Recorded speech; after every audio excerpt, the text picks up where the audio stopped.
So, I'm thinking about doing something with my hair. Cutting it, dyeing it, literally anything. I'm bored. Ideas? Didn't we just dye it last week? Yeah. Yeah, but that was a week ago. It needs to change. You know what? I think you should just shave it all off. Like, that way, you can look up into the light and just stare right at your bald head for everyone to see. Was that really necessary? Yep. Oh, thanks. Oh, let me know and I'll bring some sunglasses. Mm-hmm.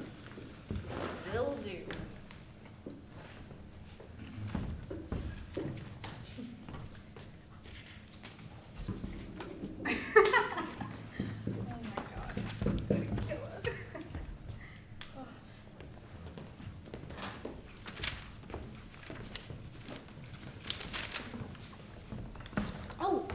Are you guys ready for that quiz on Friday?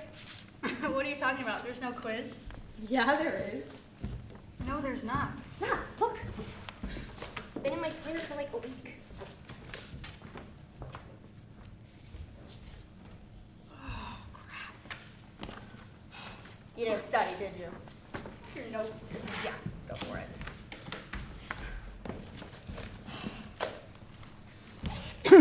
Do you guys think I could get my grade up to like a C with a 22%?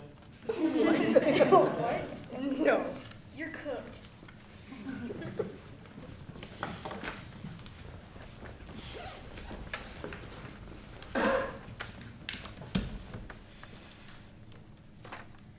Infinite versions of us, all happening at once.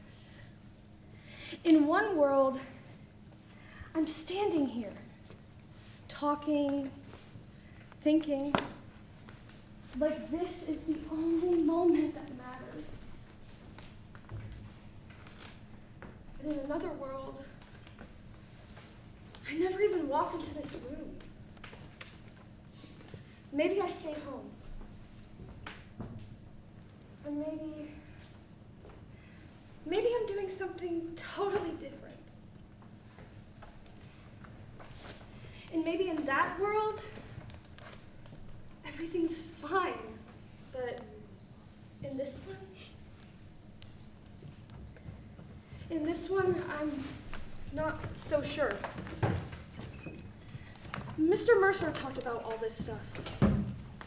The universe keeps moving, indifferent to us, he says. But somehow, it still messes with everything.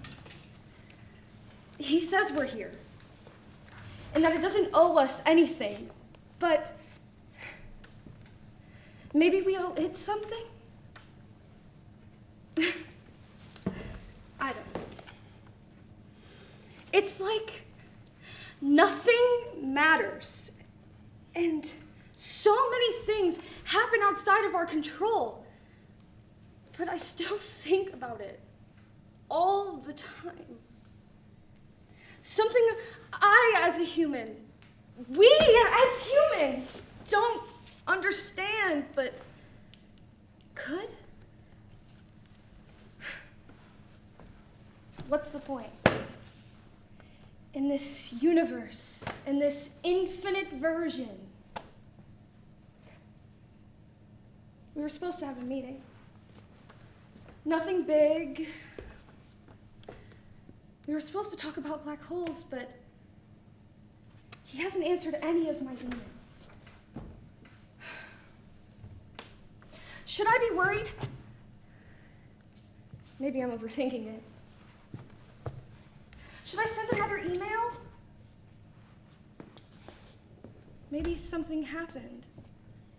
Or maybe,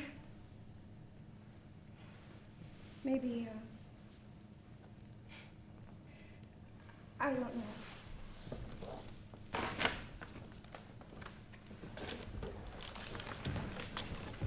Thanks. Okay. Which one of you did this? Your mom. Doesn't even look like me.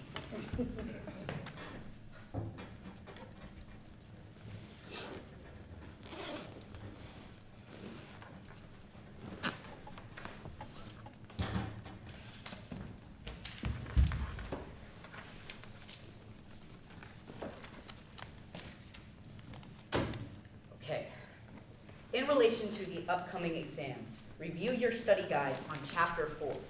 Next quiz is this Friday. Today we will dive into the final topic you'll be tested on, Schrodinger's cat.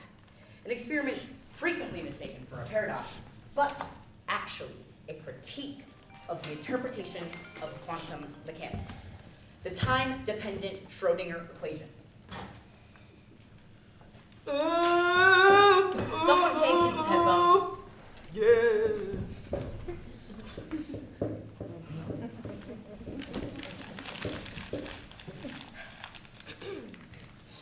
This No, it wasn't. equation describes how the quantum state of a physical system changes over time. Specifically, it tells us how a particle behaves in a quantum context. Here is the wave function that contains all the information about the system. And this represents the Hamiltonian operator. So, the Hamiltonian operator corresponds to the total energy of the system. Next, we have the time-independent Schrodinger equation.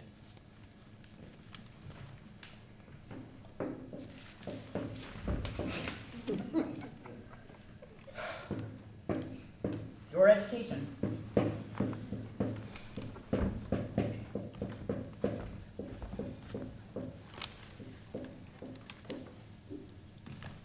So, this form is used when we're dealing with systems in a steady state, where the energy is constant. Here represents the energy and values of the system. This equation allows us to solve for the allowed energy levels and the corresponding wave functions of particles in a given potential. Okay. Imagine, if you will, a cat. The cat. Schrodinger's cat. So this cat is inside a sealed box. Also in this box, a Geiger counter connected to a vial of poison. The fate of the cat hinges on the decay of a radioactive atom, a process governed by the principles of quantum mechanics. Does anybody remember what we discussed about the Copenhagen interpretation? Yes.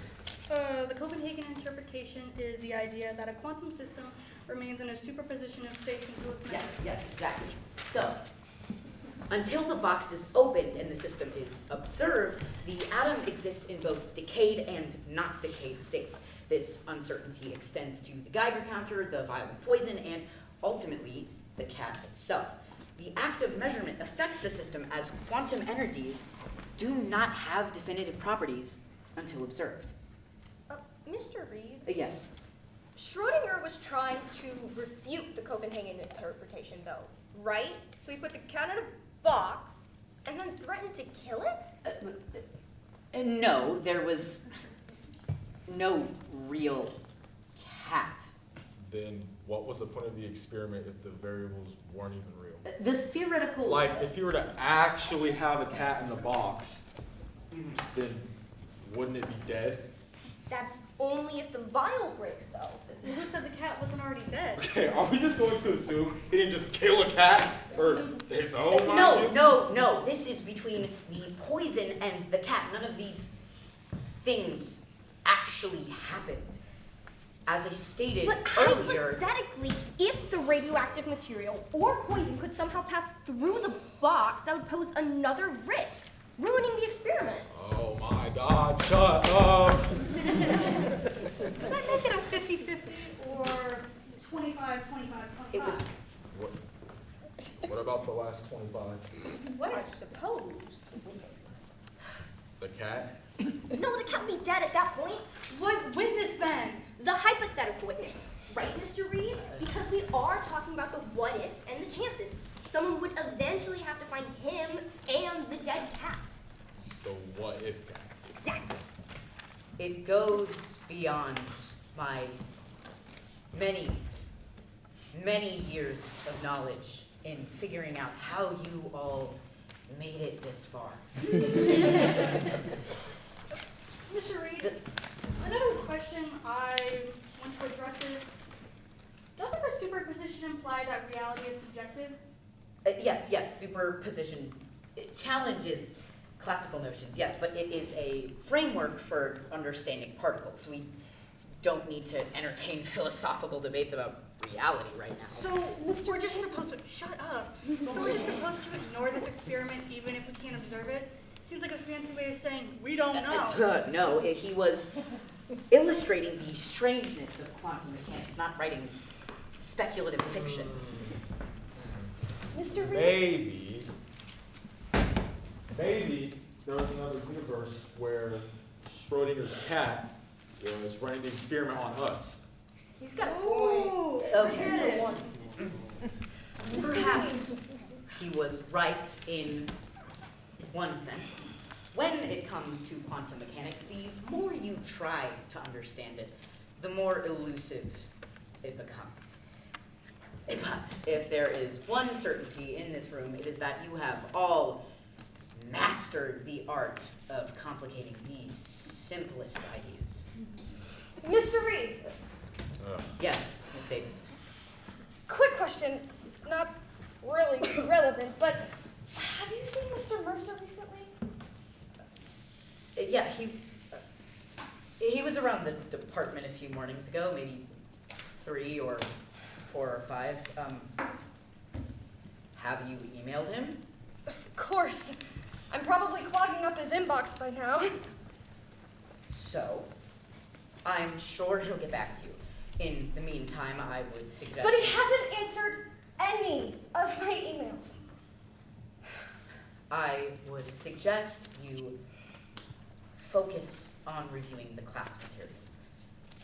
As for the rest of you, given the lack of effective engagement, I recommend spending the rest of the day revisiting the equations and key concepts that we've covered. Class is dismissed.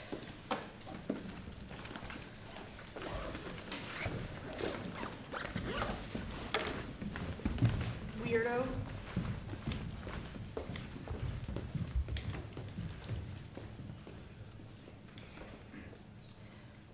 Miss Davis, the class is over. You can leave now.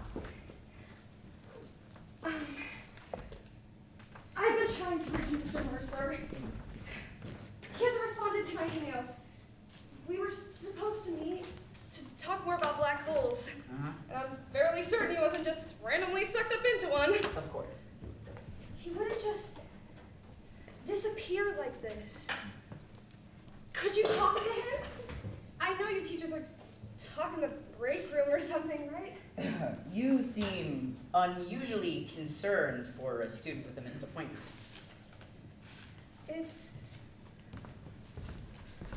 It's not just that. I can't shake this feeling that he's just usually so punctual. He's my teacher, but I see him as more of like a mentor, you know? Mr. Mercer this, Mr. Mercer that. Listen. Emotional attachment can cloud judgment, okay? Your concern is misplaced sentimentality. People come and go. That's the way it is. Don't dwell on it. But you know him too. You're in the same department. Doesn't that worry you at all? Worry. No. I've learned not to waste energy on things outside of my control. If Mr. Mercer is occupied, it's none of our business. You have exams, assignments, things that matter. Focus on those. I feel crazy. Honestly, I probably am just acting crazy.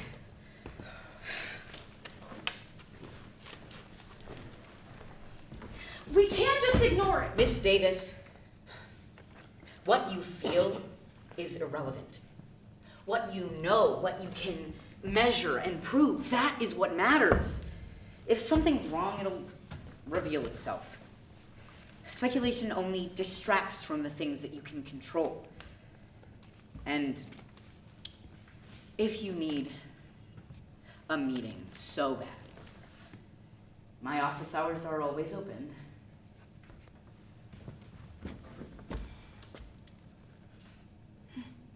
No, thanks.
You want to know something funny? Earlier, in one of my classes, one of my students suggested that Schrodinger's cat lives or dies based on your perceptions. That somehow your thoughts, your very conversations, in this room even, dictate reality. Let me be absolutely clear. The universe does not cater to your whims, okay? It doesn't shift because of what you think or what you feel. It operates on principles, unchangeable laws that govern everything around us, whether we understand them or not. And we don't. The idea that consciousness alone can alter these laws is foolish and distracts from the beauty of rational inquiry. This is where so many of you falter. You let your own perspectives, your ideologies, and emotions cloud your understanding. If you want to succeed here in life, you must learn to set those aside. This is science. This is mathematics. There's no room for the irrational here.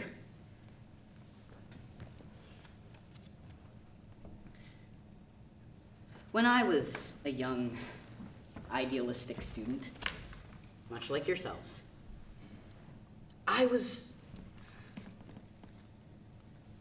searching for answers in a world brimming with chaos. I found solace in logic, in equations, because they don't lie. And that's where you should look to. But instead, you seem distracted by irrelevant things. Whatever's trending on TikTok or what they're serving in the dining hall. None of that is going to help you, and certainly not in securing your future. What will help?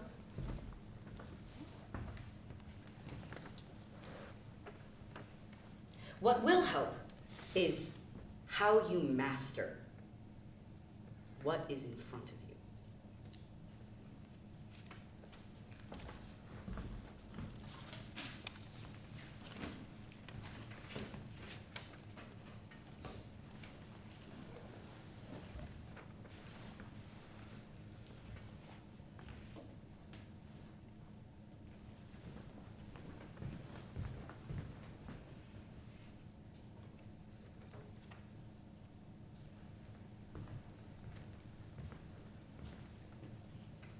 Schrodinger wasn't trying to jest, right?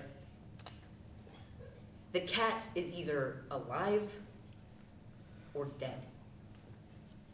Not both. Not neither. Just one.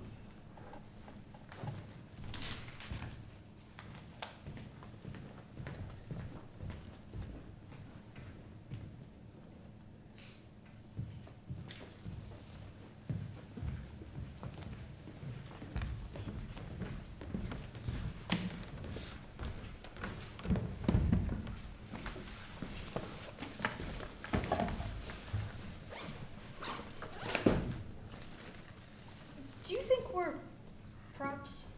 Like stage props? Yeah, like just there to make things look good. Well, I don't think we're like inanimate objects.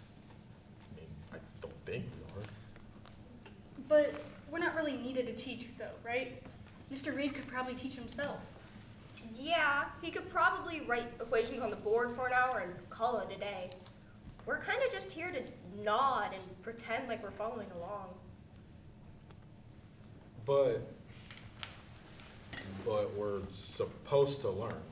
Like, aren't we the whole reason for class? Or are we the warm bodies he needs to keep his job? If we're not here, class doesn't really happen, I guess. Exactly. What if he's just doing it for the paycheck? He doesn't care if we get it, just that we show up and sit quietly. So, like, we're not even students. We're like living props. Like, what's that thing they do in movies? Extras. Yeah, we're the extras. We don't even have lines, we just fill the space. And now and then we react like, oh yeah, math. And then he moves on. Okay. Well, what if we don't react? What if we just sit here like mannequins? Mannequins? Are you for real right now? Oh no. Anyways, I think he'd be fine with it. I mean, maybe he just likes the sound of his own voice.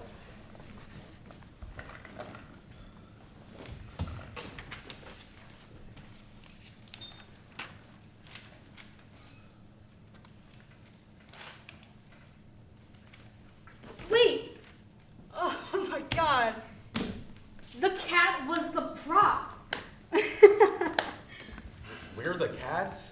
Yeah. Oh man, is that why he always dismisses us? When he comes in, let's be still. Let's act like mannequins, like you said. Let's see what he does then. Come on, I'm not gonna do this by myself. Right now. Yes, right now before he comes in. Okay.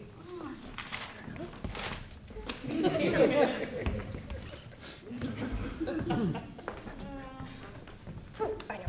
We gotta hurry. Come on. Oh. What are you doing? Well, this is what I'm doing. So. Got it.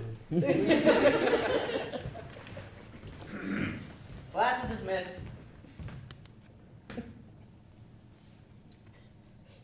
Class is dismissed.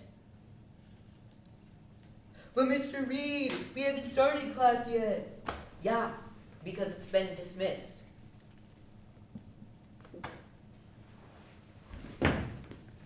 Hello?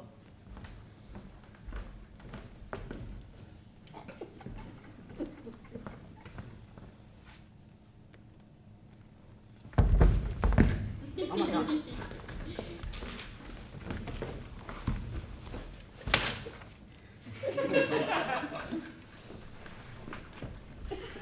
Do I need to call someone?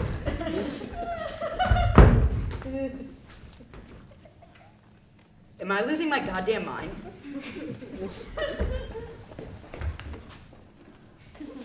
Is this today's lesson? No, there's no lesson. I mean, obviously, based on the behavior of your peers, I have decided that we are not ready to move to the next chapter.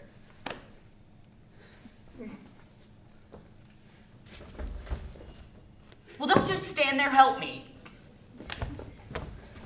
We're gonna lift her? What else are we gonna do? Okay. Just grab her ankles, we'll lift on three, On okay? three? Yes. Okay. 1, 2, 2, 3. 3.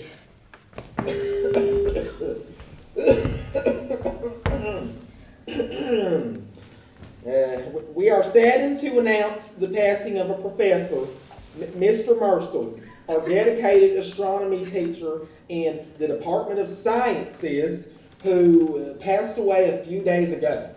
He was an inspiring educator who sparked curiosity and wonder in all his students. He will be greatly missed. I mean, I didn't personally know, but that's what I've been told. Was I not supposed to say that? Oh, my bad.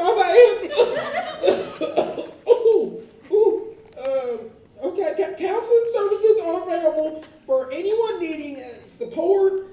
Our thoughts are with Mr. Mercer's family, friends, and students during this difficult time. Out. Out, out, now there will be no grieving in my classroom.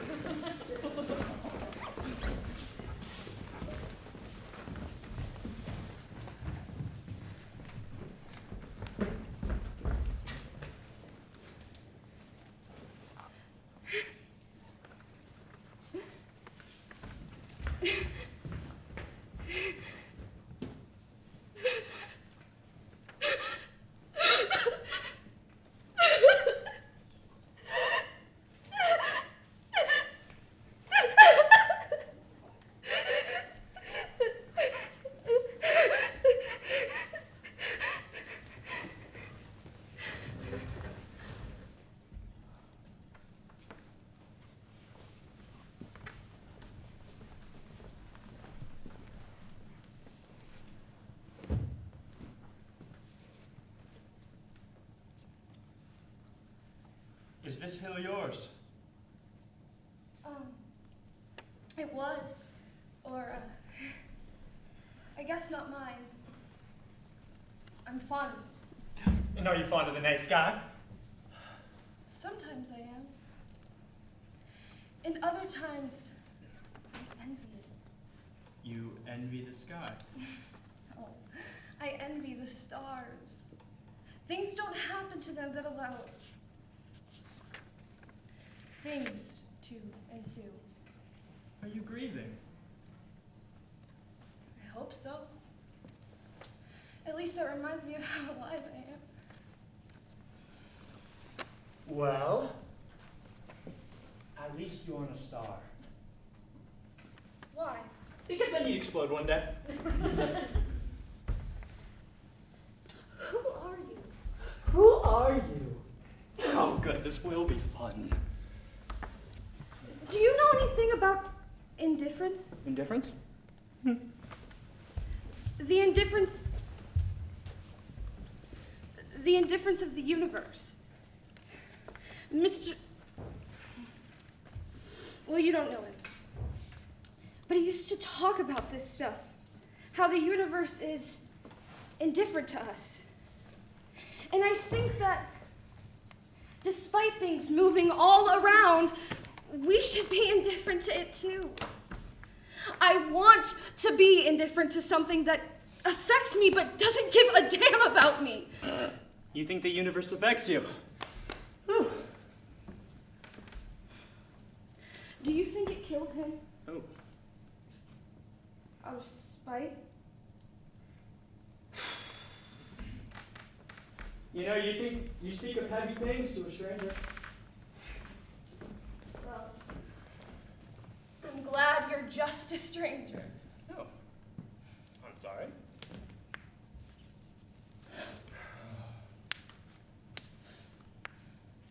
Oh. You see that star up there? The one that my end up blowing up one day. Yes. It reminds me of something. Of our universe and how we grow. What does that leave us to be? Oh! Star seeds! An evolving starseed? Exactly! An evolving particle of existence. This Mercer, did he evolve? He was my teacher, my mentor. And are you indifferent to his existence? He died. And yet does he not live on? With infinite stars means infinite worlds, which, my dear, means infinite Mercers. I don't understand. Ugh. Okay. Yesterday, I had lunch with Socrates. What? He ordered a coffee. Black, no sugar. Isn't that funny? Coffee didn't exist in ancient Greece. Yet there he was, complaining about the prices of modern cafes. But he asked me, "What is grief?" Classic Socrates. I said it's something like quantum entanglement. When you take one particle, here you go, and you have to measure it across, grief is when one particle is measured, excuse me, mess in my words today, even across infinite space. And he went, no, that's love. Also, you messed up your line. I said, what is grief? And he said, grief is what happens when you have one particle and the other disappears. We talked about your professor, Mr. Mercer. Socrates knew him, of course. Had him in class. Was that last Tuesday? No, 3,000 years ago. I don't know, time gets slippery when you're dead. I really love that one. Whew. You know, he's quite funny for a guy who's died twice. Twice? Mm-hmm. Once from the hemlock, and once when the last person forgot what his real voice sounded like. Mr. Mercer understood that. He told me so at lunch. Also, you know the thing about having lunch with dead philosophers is they never pick up the check! They just keep asking questions.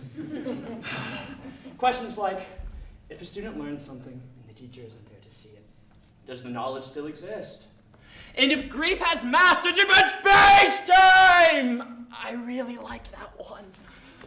And if you solve an equation but no one's left to check your work. Oh, Socrates ordered dessert, by the way. Baklava. Definitely didn't exist in his time either. Where was I? Right. Yesterday makes more sense than today. Coffee exists before it was invented. Dead men teach us more than living ones. And sometimes we have lunch with people who can't possibly be there.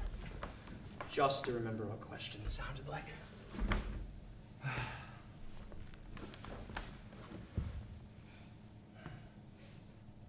The universe expects us to follow its rules, but it breaks them all the time. Black holes shouldn't exist, but they do. Quantum particles shouldn't be able to communicate instantly across space, but they do. I think Mr. Mercer knew this. The universe doesn't play fair, so why should we? Did Mercer play fair? Maybe too fair. And because of that, maybe it killed him. Out of spite. Out of spite. There's going to be a celestial event here tomorrow. Will I find you here? I can meet you. Good.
just like everything else. I won. Nothing ever stays standing. I beat you. I won the game. No, Mr. Lee. nothing ever stays standing. Shut up. You did not win. You have never won.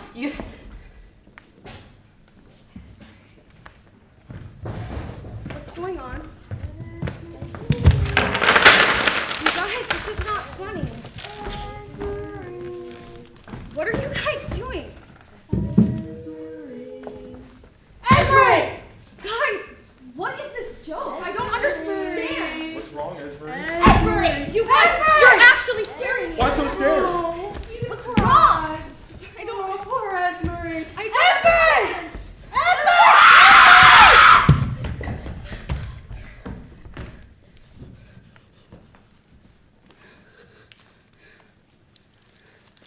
Where are you? Where are you? You said you'd be here! Is this your grand show? Another disappearing act? Another person gone? You don't get to be indifferent. Not anymore. You can't just exist while we deal with your silence! What did you do to him? Oh, Esmery. Mercer, you taught me about accepting the void, but you never taught me how to fight it. Just keep crying. I understand now. Do you hear me? I refuse! I reject your indifference. I reject your silence. I reject your rules. Your rules? The universe doesn't kill us out of spite. Esmery. But because it has the free power to do so. Indifference! Silence! Silence! Esmery! Esmery! Silence! Esmery, stop!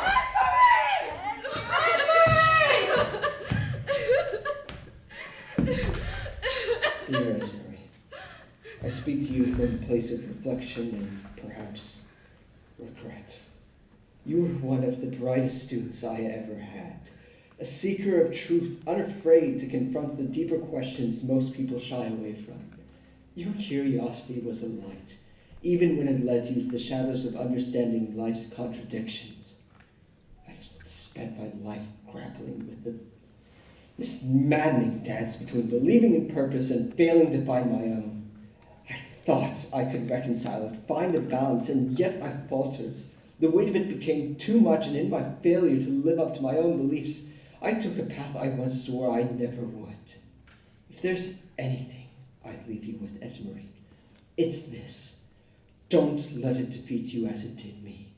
You understood, perhaps too well, the essence of human existence.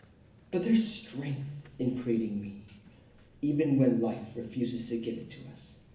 That strength can be yours.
So, you're still all acting like a bunch of mannequins.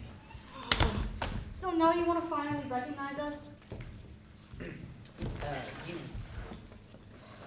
You want to be recognized as mannequins? Oh, you're so dumb. You said it wrong. Will you shut up about that? Mr. Reed, we are protesting. We're what now? I didn't agree to all that. We are protesting our human rights. No, our student rights. Your what? You couldn't teach without us. You couldn't be a teacher without us. I thought we agreed he could. Yeah. As educational beings, our thoughts and concerns matter, like those of cats. You're still on that? And as such, superpositions and plausibilities. Are we not to expand upon the knowledge that we have? Are we not to grow upon the boundaries of this classroom? Mr. Reed, I have no idea what this person is saying. I object to, like, all the words. I just want to pass this class. Traitor! Have you completely forgotten the logistics of our meeting? What are we even protesting about? Okay, this is like our third time on stage. I'm not prepared for anything. So we are stage pieces.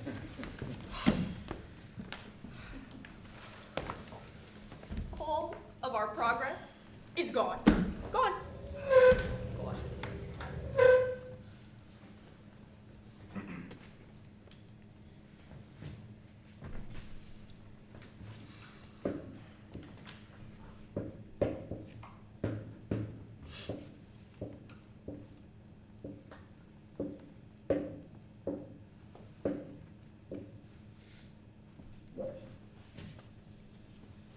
You've all failed. The class? No. Your protest. I'm saying you are all excellent at illustrating logical fallacies. That's not a good thing. Let's go over them, shall we? False equivalence. You're comparing yourselves to mannequins without explaining why that matters. Straw man agreement. Accusing me of not recognizing you when I clearly do. You're sitting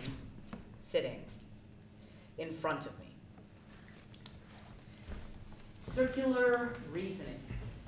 You're protesting your rights to protest your rights. Come here.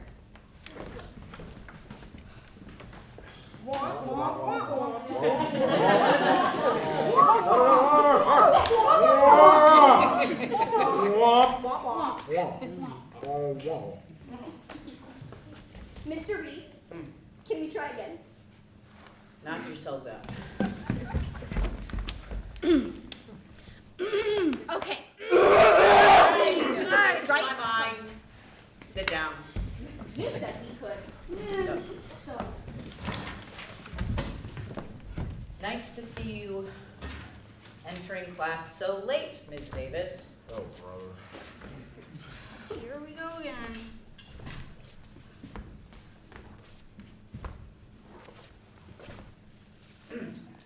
Toys are not allowed in the classroom, Ms. Davis.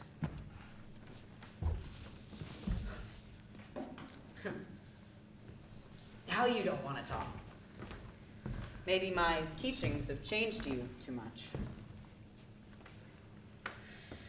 Regardless, the cat, the box, the paradox, the only way to take it in emotionally is to remain logical about it. Perhaps that's all we are. Experiments in some grand equation, waiting to be studied, waiting to matter. But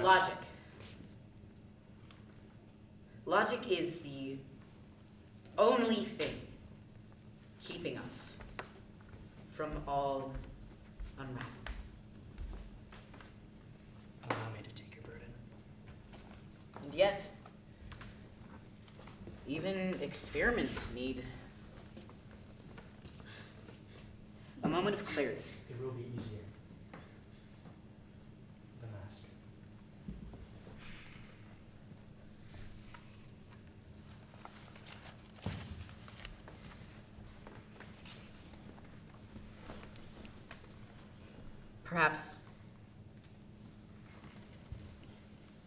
Perhaps I may need a moment of clarity.